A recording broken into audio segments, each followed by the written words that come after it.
నాకైతే చాలా బాగా నచ్చింది నా భయ్యా, నిజం చెప్తున్నా. ఈ సినిమా మాత్రం వేరే లెవెల్ అండ్ నెక్స్ట్ లెవెల్ అని చెప్పుకోవచ్చు. ఎందుకంటే ఇప్పుడు ఫస్ట్ 20 minutes ఏదో యావరేజ్గా అనుకున్నా కానీ తర్వాత మెల్లగా స్టోరీలోకి వెళ్ళిపోయిన తర్వాత భయ్యా సినిమా మాత్రం అరాచకం సృష్టించిందని చెప్పుకోవచ్చు.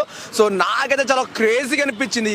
ఇంకా మనకు ఇంటర్వెల్ సీన్స్ అయితే మాత్రం బూస్ బాంబ్ సీన్స్ అని చెప్పుకోవచ్చు భయ్యా. నిజంగా చెప్తున్నా, ఇంటర్వెల్లో మాత్రం నిజంగా ఇలాంటి సీన్స్ కి పెడతారా అంటే క్లైమాక్స్ రేంజ్ కి మించి పెట్టిండు భయ్యా. నాకైతే చాలా వేరే లెవెల్ అనిపించింది.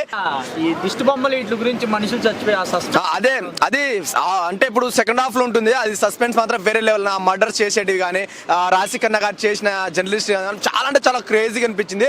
ఇంకొకటి హీరో అయితే వేరే లెవెల్ చేసిండు భయ్యా నిజంగా. సో క్లైమాక్స్ అయితే ఒక అరాచకం. ఇక థియేటర్లో నేనైతే ఒక్కొక్కసారి పోసుకున్నా భయ్యా నిజంగా. సో బ్రహ్మాండమైన చేశారు బ్రో, బ్రహ్మాండం చేశారు. సో నాకైతే చాలా క్రేజీగా అనిపించింది. యాక్టింగ్కి చేసే ఫైట్ సీన్స్ కానీ చాలా అంటే చాలా క్రేజీగా అనిపించింది. సో భయ్యా మాత్రం నెక్స్ట్ లెవెల్ చేసిండు భయ్యా నిజంగా.